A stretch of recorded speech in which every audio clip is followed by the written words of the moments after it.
পিছনে এটা বান্দর কলোনি, এটা বান্দরের খাঁচাটা বলা যেতে পারে এটাকে। আচ্ছা মডেলে দেখো। এই তো আমার বাঘর খাঁচাটা। রেডি করছো?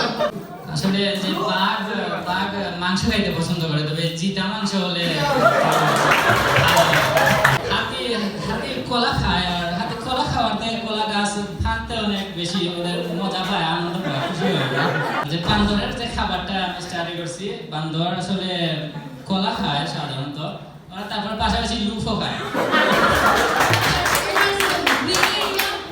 গ্রিন এরিয়া তো আমি বেশিরভাগ গ্রিন এরিয়া রাখার চেষ্টা করছি, কারণ গ্রিন এরিয়া যদি থাকে তাইলে মানুষ এখানে আসবে, মানুষ বাঘের সাথে একটু লুকোচুরি খেলবে। পুরো সাইড নিয়ে কাজ করছি, কারণ এটা অনেক সুন্দর একটা সাইটের জন্য বাঘ